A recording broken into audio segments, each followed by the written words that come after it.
Magandang araw sa lahat, welcome po ulit dito sa atin channel ang Biyahe y Komida. Maraming salamat sa lahat ng nag-subscribe, indeed. Punta tayo sa atin topic, October 11, 2025.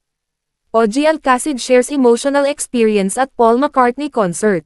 OG Alcacid inspired by Paul McCartney as a singer-songwriter. Mula sa Amerika, bumalik sa Pilipinas si OG Alcacid noong October 9, 2025, para sa media conference ng concert nila ni Odette Quezada, ang Q&A. Gaganapin ang Q&A sa MOA Arena sa November 7, 2025. Hindi tumagal ng isang linggo ang biyahe ni OG sa Amerika dahil pumunta lamang sila ng kanyang anak na si Nate Alcacid sa Las Vegas, Nevada, para panoorin ang Got Back concert sa Allegiant Stadium ni Paul McCartney. Paul ay dating miyembro ng legendary band na Beatles.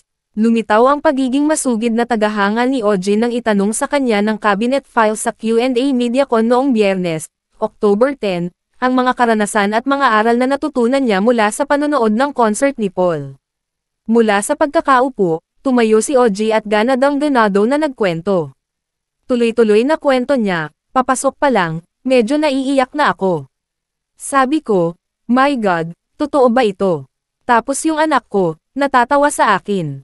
Pagdating namin, hindi ko akalain, yung tickets pala na iniregalo sa amin, 9th row, so ang layo kasi ang laki-laki ng venue.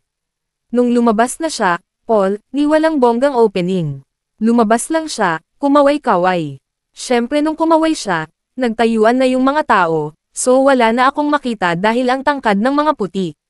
Help me if you can, I'm feeling, yun ang kinanta agad. Sabi ko, oh my God, nakakaano. Kinanta ni OG ang ilang linya ng Help, isa sa mga sikat na kanta ng Beatles. Bilang isa ring singer-songwriter, marami raw napagtanto si OG sa panonood niya ng concert ni Paul McCartney. So the experience was, here's a legend right before you and here's a legend who's so giving. Alam mong ni-relish niya yung moment. Pinapahalagahan niya lahat ng tugtog niya, ng pagkanta niya. Although he's 83 years old already, pwede na siyang mag-retire, pero gusto pa niyang ibigay. Nakaka-inspire yun as a singer, as a songwriter, na retirement is never an option in his mind. Hanggang kaya mo, di ba? Hanggat may mga tao na manonood. And what I learned was hindi kailangang bongga ang entablado mo, especially for a singer-songwriter as he. Music lang talaga, ganoon lang naman, kantahan, tugtugan. Ikinwento rin ni OG ang isang bahagi ng concert ni Paul na tumayo raw ang kanyang balahibo. Saad niya, tapos meron isang moment, sobrang tumayo ang balahibo ko, kasi parang nakatayo yung mga tao, puro musikahan. Syempre nagkakagulo kami, and then, hinintay niya na medyo mag-settle down.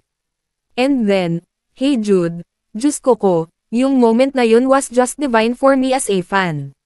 So I learned so much in that. He's such a giving artist. You can tell that he's so humble. Bisitahin ang website ng pep.ph para sa kabuuan ng artikulo.